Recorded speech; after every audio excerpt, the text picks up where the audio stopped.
bars in a rave. Man, I go hard, last stand. Good evening and welcome to another episode of Touchline Fracas. Post-game after the 2-1 loss against Sevilla. I'm joined by Disu. How's it going, mate? Yeah, not bad. We saw. Yeah, I'm good, man. Seb, how's it going, mate? Internet issues. We'll catch up with you in a minute. Ellis, you were busy, but suddenly seems like you found time in your schedule. Your blood of your enemies. It is what it is. Seb, you're back with us. How's it going, mate? Yeah, can you hear me? Yeah. Now we can. All right, cool. Yeah, yeah, man, I'm good. I'm literally gonna drop in and out. I'm gonna connect it to the hotspot. So cool, that's fine. We'll catch up with you on the flip side. Before we start, I have to do the usual plug our Discord community. We're at almost 1,000 people on there now. So if you haven't signed up already, please do. I've heard through the grapevine that some people think you have to pay for Discord. You don't have to pay for Discord. You sign up, you get access to, depending on who your Patreon with, you get access to our Patreon lives. Tonight's was particularly entertaining for reasons which I care not to remember. But we've also got chats for Courtside Fracas, Ringside Fracas, a gambling chat where Lewis rules the roost, and everything else that you could possibly hope to find on there. A man bought a chicken from our Discord platform a couple of weeks ago. For those of you who prefer to watch rather than listen, we've also got the Touchline Fracas YouTube page. Every single podcast goes up on the YouTube. So that's Moga, Coppen, Touchy Gooners, Chessy Hour, Hotspurs, and obviously the main pod. And finally, patrons, we want to thank all of you who have already signed up to be patrons. You can see Coppen, they're killing it with the content at the moment. We're going to be doing some crossover stuff in the next couple of weeks, so keep your eyes peeled for that. Now, all that being said and done, let's get down to business, boys. I can't say that we were necessarily surprised by the result, but I won't lie, that was painful. Disu, what are your thoughts straight off the bat? Somebody's Discord is making bear sounds. They need to mute it still. What's my thoughts? I hate these youths. I hate these youths. I fucking hate these youths. I tweeted this morning, are Manchester United going to embarrass me in front of my friends?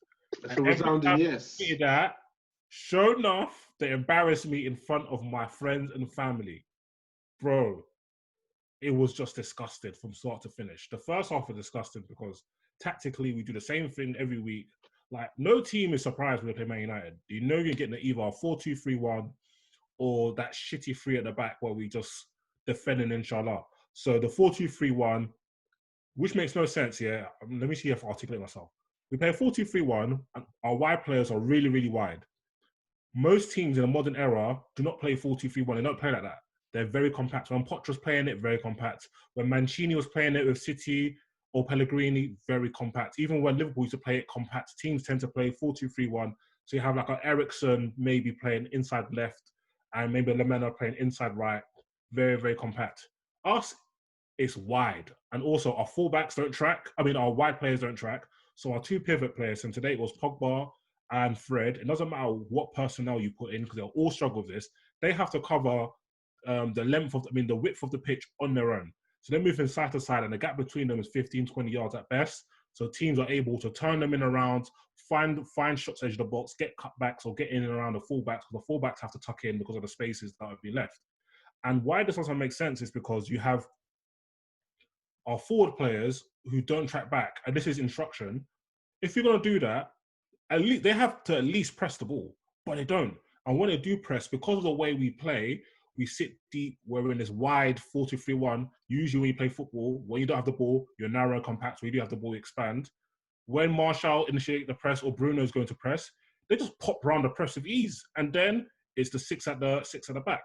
So Sevilla's finding the pockets. Benega was popping into people in the inside channels. And then Suso was causing us problems. And so was Sergio Reggaeton. It's because they were just basically doubling up on our fullbacks. And then we were struggling. Cool. Second half comes. I don't know what happens. We're just onto them. Pogba's playing hard. Martial's looking sharp, but Martial missed 2 very, very good chances, man. Just lift the ball. And I think the main thing was the first touch wasn't as good as his usual touch. So when he touches it, then it's a bit of a stretch. So the first one, he tried to poke it past keeper, just think it. And the second one, he tried to dribble around the keeper, just think it. And we were playing well. And then obviously the game started to fizzle down a bit. And then the goal we conceded, goodness me. Lindelof does that every week, to be fair. And when I saw the shot of Lindelof shouting at Bruno, I was thinking, Bruno's not punching you in your face. You do all the time. Ridiculous. She's in no man's land. Yeah, hey, I'm saying this now. All the man at the back four can't play next year. They're all fucking shit. Wan-Bissaka, I've been holding in for too long. The kid shit, bruv. He is shit. I'm sorry. I want to lose it. He has no business. Yeah. Absolutely none. He can't play football. He's he's a lockdown defender though, man. The Rudy Gobert fullbacks. man's blocking shots in the interior. Big man, can you pass? Big man, can you pass? He's not confident in himself though. That's the thing. No, like he's shit. But then even in situations where like, okay, there's a clear lane here for you to just progress the ball. He doesn't even want to take it. He's moving bare ginger, and it's like you're a pretty good athlete. You're good, not pretty good. You're a good athlete. At least get the ball up the pitch. Don't be moving ginger and stepping in your own half, only for them to come and yak the ball off you.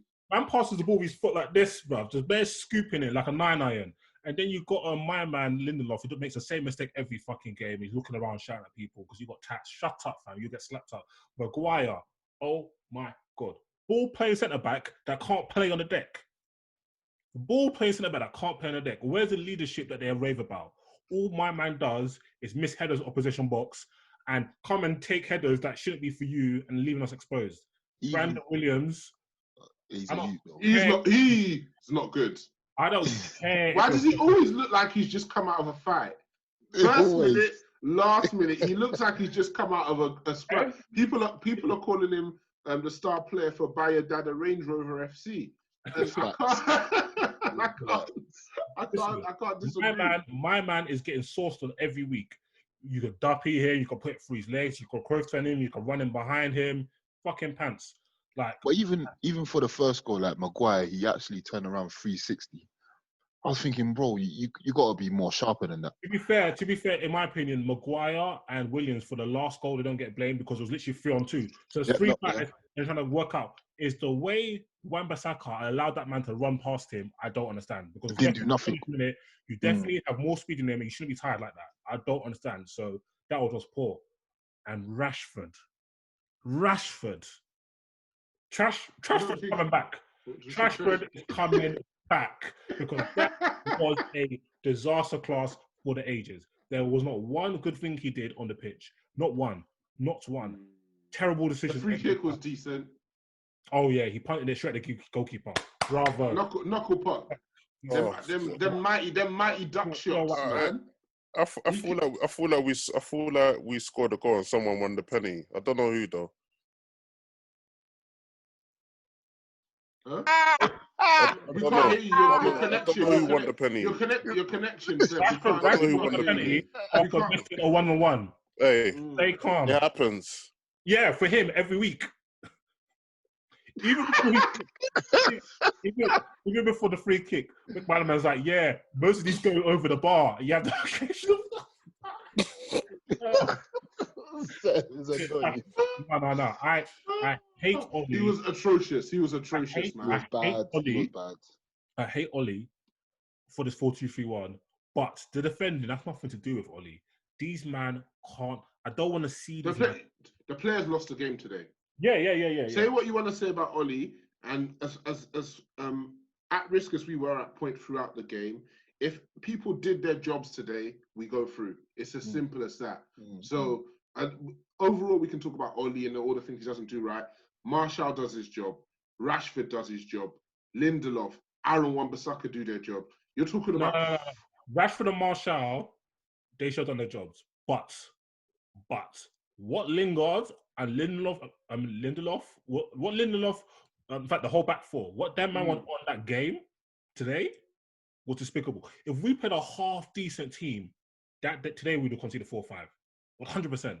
Because the way they were defending, Sevilla are not a fast team. Sevilla have only got one fast player, and he plays. Both their fast players play fullback. They were having one man in the box, and the guy was getting there first. They were even pressing us at times, and we couldn't play at the back. Oh man, yeah, that was just.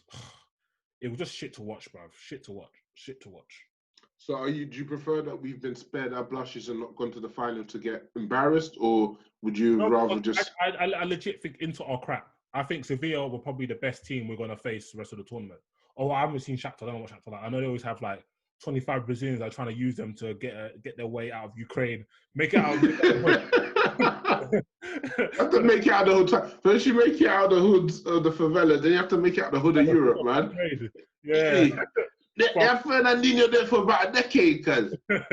From Sao Paulo to Crimea, it's techie. So yeah, man. I think we could. Nah. Do you know what? I have nothing to say. We just extended our season for no reason. If Jose Mourinho's watching, he's saying football heritage. Ellis, I was going to say as a neutral, but you're obviously not neutral. You rebel in our despair. And after the afternoon that Bernardo Silva's put you man through, what were your thoughts when you were watching the game? First 20 and United started okay. They caught Seville out. They got Seville. They caught Seville out. United got the goal. After Seville equalised, they started to take control of the game. Started to play a lot of good sequences. The passing was good. Banega was running riot. Suso was looking threatening. They need more forwards, man. The forwards were absolutely atrocious. That continued on to the second half. United was struggling to just put some stuff together. But towards the end of the first half, they came into the game. Second half, United started bright. I don't know what they drank at halftime, but they started really bright. Pogba got into the game more, feeding the forwards quickly. Martial should have taken his chances. Then after like 60 minutes, Seville came back in, and it's like United just dipped, started to sleep. Midfield was getting overrun. I'm not too sure why. Should have made some changes. Yeah, at that time, just like Man United started to dip. Then once the game got scrappy, that's when Seville came up. That's when Banega started to pop it around. The fullbacks were getting in. I think United were lucky that Seville didn't have good forwards. Seville brought on Munya, who was like -2. He was so shit. De Jong was shit. Then they got the goal to make it 2-1. Very poor defending from Wan-Bissaka and Lindelof. No communication at all. Wan-Bissaka's clearly looking at the man in front of him, and he's not talking to Lindelof, which is really worrying. That you can see that, but you're not doing nothing about it. It's very, very, very scary. Unfortunately for United, man, they just run out of time. Even when they were trying to get the goal, it was really scrappy. Like, it was just like putting balls into the box. Rashford didn't do nothing. He came off. Martial was trying, but it wasn't working out for him. Mata, who's a very experienced player, started doing random crosses. You expect better from him there. So unfortunate for Man United, the lack of quality on the day really hindered them, man. Unlucky, innit? It is what it is. All right, cool. So there's that. And if you want to hear any more about Manchester United, there's more tomorrow. Yeah, I'm sure that'll be a nice. Let's talk about the Premier European competition. No, let's not. What do you want to talk about? Let's talk about Martial. Bro, we've already spoken about Martial. No, we ain't spoken about Martial, bud. What do you want to say? Go on. Stop talking about certain men are above critique, and this is what grinds my gears. But you got critique, though. What do you want? Certain men are above critique, bro. But man, I'm not above critique. No, Seth, you're a piece of shit. You're a piece of shit. Yeah, I am. But he should have won us that game. He should have won us that game. We already admitted that. He's on his head. But instead of that, he's in rap videos, making appearances, instead of him to focus. His head wasn't in the game. You see? And this is what happens. You see what happens when you don't face front and you're trying to do stuff, you're trying to show your bucket hat, you're trying to be in France and that in a block. This is what happens. And look, today we paid the cost. We paid the price, bro. We paid the bloody price. Your boy was running around like it was Jeremy Corbyn ever since then. He can't. Hey, listen. They couldn't not even running around like he was. Rash was horrible. Rash was horrible today. I'm not gonna lie, Rash was horrible today, but fucking Martial was just giving out free stuff there, moving like Rishi. Do you know what I mean? Just here's a free chance. Here's a free chance. Martial the Chancellor was just giving out free chances there. Here's a free chance. Here's a free chance, bro. Rashford, ever since the man have been eating good, Rashford hasn't been the same, cuz. Nah, man. Rashford put the man on his back, man, too long, man. He traded half of his ability to feed the kids of this country. For too long, bro. He's a hero to me. He's a hero. True say, he does. He does feed Martial's kids. He does feed Martial's kids. Hey, Trashford season is back. We're on top. We're on top next season. We're running up on You're not. Trashford season, cuz. No today, Martial. Shall I get that Somali picture of Martial? That's who Martial. Listen, man. Listen, we're not gonna fight in front of the people. We'll save this for Muga. Yeah, I want to hear any. I want to hear any more. Muga Patreon, for the exclusive. Drillings, bro.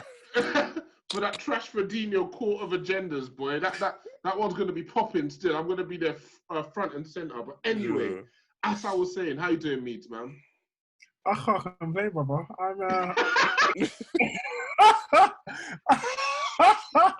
I'm my enemy's thing.